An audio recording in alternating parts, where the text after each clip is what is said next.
How's it going, guys? Today we are back with another Pokemon Scarlet and Pokemon Violet Wi-Fi battle. Today is a little different though because we'll be exploring a different type of tier, the NU or never used tier in Pokemon. Just a bunch of Pokemon who don't have a lot of viability in upper tiers, but that does not mean that they are bad. In fact, they're quite good in their own way, and this video is definitely going to show that. So now that my Houndoom is done massacring a bunch of fungi, let's just jump right into the battle.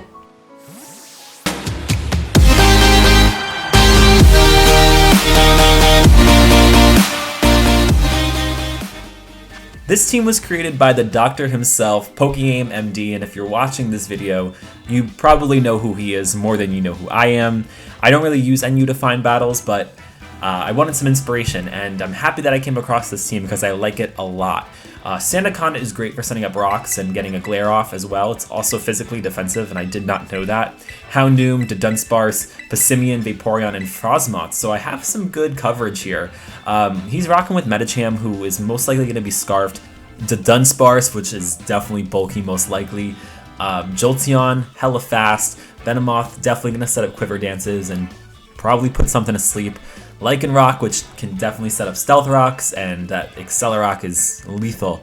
And Lurantis, which has Contrary, so a +2 Leaf Storm that can just kind of keep stacking is a scary thought, because the only special wall that I have is Frosmoth and Vaporeon, which can't even take a Leaf Storm, especially if he's stacking +2, so gotta be careful about that. I like how he kind of has his physical threats stacked amongst some support mons, so it'll be a very interesting battle. So with that being said, we're just going to go right into this right now. He leads with Lycanroc as expected. It's a great lead, as I lead with my Sandaconda. Now let's be real, Sandaconda's main purpose is to come in, set up Stealth Rocks, and maybe get a glare off, and I have been taunted before in the past by Lycanroc, so I'm thinking maybe I'll waste his first turn if he goes for taunt, get off an Earthquake, and knock him down to his Focus Sash, but that's not the case. He actually quickly pivots on turn 1 into Lurantis. I was definitely not expecting that, but very smart. And now at least I get some chip on Lurantis, but I'm kind of wishing I just went for Stealth Rock, which was my initial gut feeling. Always trust your gut, kids. A battle with a message. So I have to quickly skedaddle on out of here because Sandaconda cannot take a Leaf Storm whatsoever, and I don't want this thing to start setting up. So at least Frosmoth has Ice Scales, which takes less damage from special attacks, and I am specially bulky anyway, so that's a good thing. But he actually foresees that and switches again back into Lycanroc, and I'm like, alright, what gives? You've either seen this team before, which is a huge possibility because Pokeaimmd is a huge content creator in the Pokemon community, or you're just psychic. So I spoke with Scorpion after the battle. He was like, yeah, I've seen this team before. So a little bit at a disadvantage here because he knows how this team functions. But with that being said, he does get his Stealth Rocks up here, making me a little jealous though. I wish I got mine up, but regardless, we're going to make it work. I want to go for Glare here as opposed to Stealth Rocks because Rocks can always wait. If I can Glare this Lycanroc, then I know my Houndoom can outspeed. I know a ton of other things on this team can outspeed, so I'd rather just start poking holes, and I can always go for Stealth Rocks after.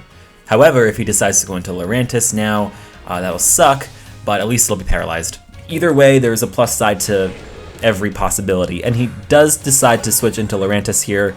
Unfortunate because I'm not going to want to risk taking a Leaf Storm just to get Stealth Rocks up. I'd rather have this thing around as a tank. But at least I get the thing paralyzed, so that's kind of big here. So now I'm going to switch again into my Frosmoth. So a lot of switching going on right off the bat, just because he knows how this team functions.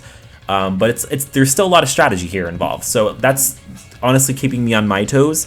Unfortunately, there's no surprise factor that I can really implement. But that doesn't mean that we can't make this work. We're going to try and turn this into a positive situation, because that's what we do here.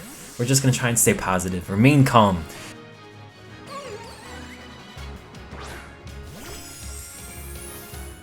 And of course, he does another switch. He honestly just has the foot on the gas here. He's not letting me breathe. This time he goes into Medicham. So now I'm thinking, all right, let's start attacking here. Let's do the thing where, you know, we actually start going at each other's throats.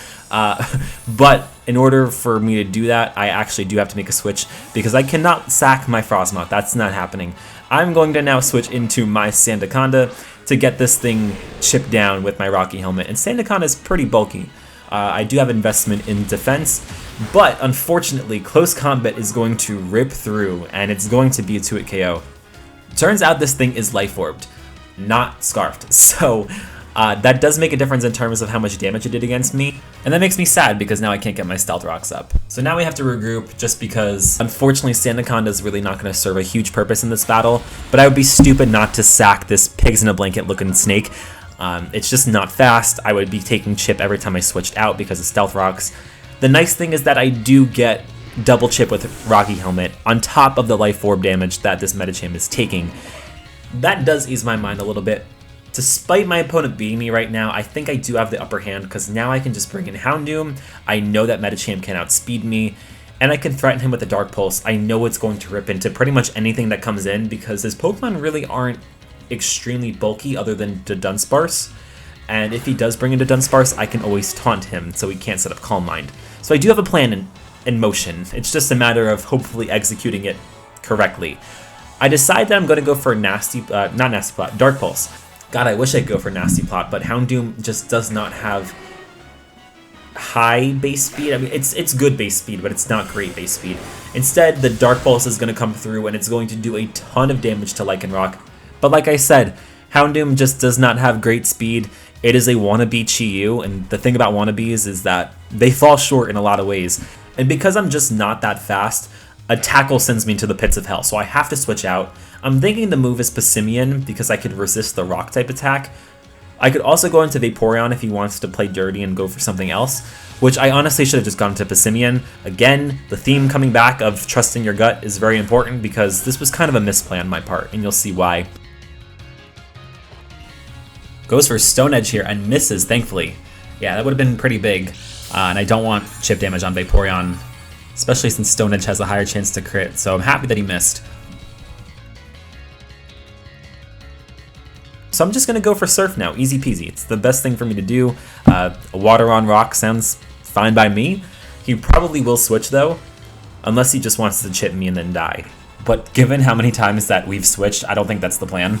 And I was right, he is going to definitely switch out here. He goes into a lesser interesting version of Vaporeon, Jolteon. Gonna throw some shade because I am a little biased here, because I am rocking with my Vaporeon. The Surf comes through and it does a ton of damage. It's not half, but I'll take it.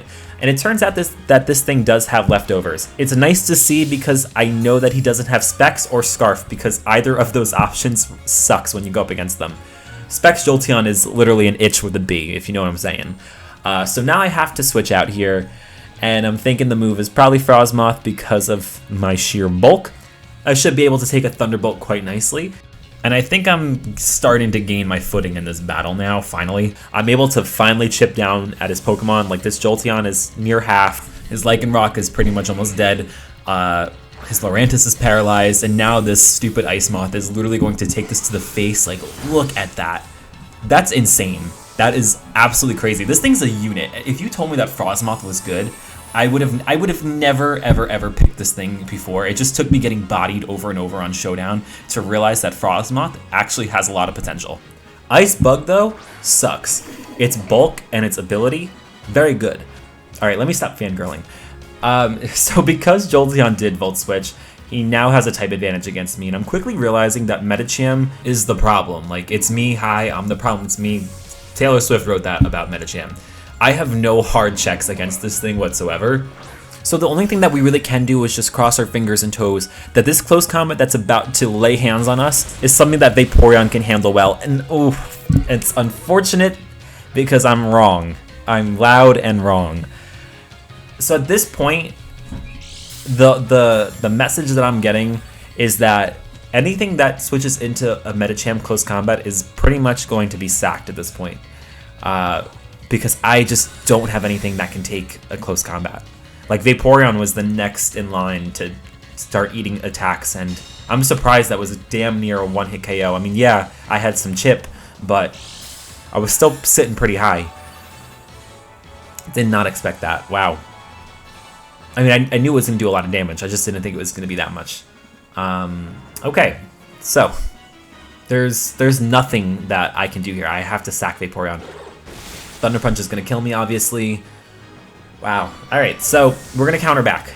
Best thing we can do is just bring out Houndoom, and just start making some big plays here. He's obviously going to switch because he knows that his Medicham is his free ticket one-hit KO on whatever he wants. I mean, all he has to do is bring in Medicham, go for close combat, and he gets a kill. That's how this thing is that's how it's gonna go. Granted, he is at a quarter health, and my Houndoom does outspeed, so he can't really do this for the whole battle, but this thing does pose a huge threat regardless. He's going to switch into the Dunsparce here, which is smart because he does have Rattled. My Dunsparce has Serene Grace because I have Shadow Ball and I do like my special defense drops, but that's just personal preference. Now, if there's one thing about the Dunsparce, it likes to go for status moves like Glare, it likes to set up with Calm Mind, it likes to roost. With all of that being said, if 1 + 1 is 2, then you could bet your life that I'm going to go for Taunt on the Dunsparce to end the mind games right now because I need to start taking control of this battle. Houndoom's like, alright, bring it on, what you got from me? And the Dunsparce is going to fall for the taunt. He's going to try and go for Glare here, and Houndoom's like, bitch, you thought. So, nice try. He does make a great play. That's honestly, he knows that Houndoom has to be paralyzed if he wants Medicham to kind of just run through this team. But that's not happening. Houndoom needs to stay completely healthy so we can outspeed Medicham so we don't get swept. I'm going to go for Nasty Plot here just because I don't think he would switch into Lycanroc. If I do go for an attacking move, his Lycanroc dies. And he doesn't switch here. He goes for Hex, which kind of just tells me he wants his Dunsparce to be sacked off. At this point, really has no purpose since he can't do anything. He can't set up, he can't self-heal. That T-Wave Hex, though, is a pretty cool combo. I don't see it a whole lot. I generally see Calm Mind and Terra Ghost, which is what my Dunsparce runs. But interesting combo. I go for Fire Blast here just because I don't want to keep feeding him Dark Pulses to increase his speed. Fire Blast comes through and it's a one-shot from where he's at. Feeling pretty good about that. Whenever I see the Dunsparce, I do get worried. They can be late game sweepers if you're not careful, just because they can run physical defensive sets. And once they start setting up Calm Minds, it's very, very hard to chip them down. He's going to bring in Lycanroc here, which is the obvious play. Lycanroc outspeeds me anytime, any day, so I have to switch. Even though I am at +2 special attack, it's kind of bittersweet, but all he needs to do is literally just go for Accelerock and Houndoom dies, and I need Houndoom. So while these two dogs try to assert dominance, I have to think about what my next move is. Passimian seems like an obvious choice, but I could also go into the Dunsparce since I am max defense. I could eat the hit and then just start roosting and Calm Minding up, so I can hopefully sweep. But I just feel like that's more of a risky play. If I already have something that resists a rock type attack, I might as well just go into Passimian here. Yeah, the Dunsparce seems cool because I can start setting up maybe, but at the same time, if something goes wrong, I'd rather not have to deal with that. He does go for Stone Edge, and it does a decent amount of damage. I could obviously close combat. I am Scarfed. I outspeed whatever comes in. So that's an option. I could also go for Knockoff if he decides to switch. So I decided to just do that because I know he likes to switch a lot. He kind of sees what this team's about. He goes into Lurantis, probably just sacking it off. Probably should have just gone for close combat, but I was a little worried with Venomoth sitting in the back. Just didn't want him to come in on a close combat, resist it, and then just start setting up Quiver Dances and that be the game. So again, trying to still think in terms of longevity. It's going to take one of us to break this cycle of, one of us is going to have to sack something very crucial so we can stop this switching nonsense and then just go at each other's throats. I'm going to bring in Frostmoth here, obviously, because I just don't want to get rid of a crucial Pokemon like Passimian, and he's, of course, going to switch back into Lycanroc. He's not giving up. And this is where I'm going to say, you know what, I'm going to be the first one to get rid of something important. Otherwise, we're just going to sit here all day until the 20-minute timer runs out, and it's going to be what it's going to be. I really don't think I need Frostmoth, to be honest. I'd rather keep my speedy Pokemon like Houndoom and Passimian, and I honestly do want to keep the Dunsparce around. It's very bulky, and my Terra Ghost option does let me kind of surprise Medicham in case he wants to go for close combat on me, and I could just start setting up Calm Minds and sweep from there. So I'm saving the Dunsparce. I can't have it all. At this point, I'm very okay with Frostmoth going. It's not fast. It hasn't been able to do anything. He's going to go for Stone Edge here, and I was not expecting that at all. He misses, and I get the Giga Drain. Boom. That's it. That's all I needed was Lycanroc to go. That's really it. It outsped Houndoom, and it killed Houndoom. It outsped Frostmoth, and it killed Frostmoth. Granted, I just did not expect Stone Edge to come through. They called Stone Miss for a reason. I think it's 80% accuracy, but we all know 80% really means like 32%. It's on a good day maybe. So now that Lycanroc is gone, I really do think that it's going to be all-out battling now. Granted, I didn't mind the switching, because that's what competitive Pokemon is about. You have to make switches, you have to make these plays, and I am enjoying that this is a very, very strategic battle. It just sucks that there's a 20-minute timer, but we're nearing the end, and now it's just going to be full throttle attacking. I am going to sack Frosmoth here. That was the original plan. He could go for close combat or Fire Punch. Not really sure what this thing carries. Regardless, I don't really care if this thing does get sacked. I was willing for it to die on the last turn. I just got pretty lucky with the hacks there. Not that I want to say lucky, because hacks is a pretty crucial part of the game. We all get paralyzed, we all miss attacks, it happens. But you will see a little later how ridiculous the hacks does get. I am spoiling, but we're almost at the end of the battle. I'm going to bring in Passimian now. I am faster than anything with the Scarf, and quite honestly, I still do think that my opponent wants to keep his Medicham around. He has one more hit in him, so I'm going to go for U-turn, because if he stays in, I kill it. If he switches, I get good chip, and I get to set up a type advantage. So it does turn out that he switches out. He's going to bring in Lurantis here, and I'm hoping that U-turn just either maybe knocks it out. We'll see, and it doesn't. Lurantis doesn't even have great bulk, but I mean, unless this thing is bulky because he has Contrary, this thing is just eating attacks, and I did not expect that whatsoever. So now I'm going to go into Houndoom, because that's the only thing I can do to finally kill this thing. I don't think he wants to keep it around anymore. It's just, it's crippled. It hasn't been able to do anything all game. I could bring it to Dunsparce and start taking advantage of the fact that it's paralyzed and start setting up there. But I'd rather just bring in Houndoom and get it over with. This thing, it's time to go. It's time for Lurantis to die. It's been long enough of this thing taking attacks on the chin. I'm going to go for Dark Pulse here. It's in range. It should be at least. And I don't want to miss Fire Blast. Dark Pulse does take it out. So now we're starting to rack up some kills. We are in a good spot. I feel comfortable now with this game. He could probably bring in Jolteon, which I feel like is his best move. It's the only thing that outspeeds me.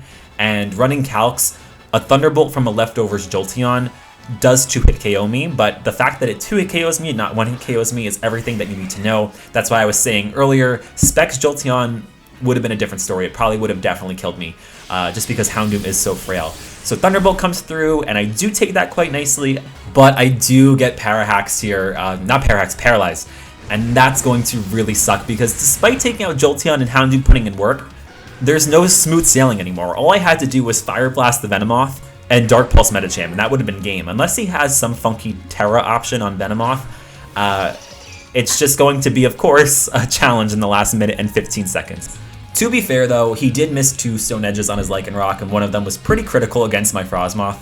So we gotta be a little fair, an eye for an eye.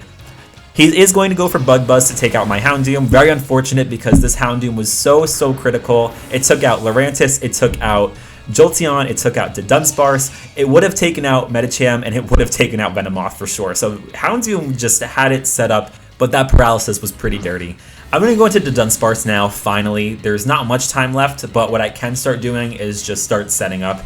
I have a feeling he might start doing the same thing as well, but he's actually going to go for Sleep Powder, and it misses. I don't feel as badly, though, because Sleep Powder has not so great accuracy, so that's a little bit different than missing a Stone Edge twice, but it does suck for him. Now, he really has to just, I think, either start attacking me or try and land a Sleep Powder. There's not much time left, so I'm really interested to see how this battle is going to progress in the last 30 seconds.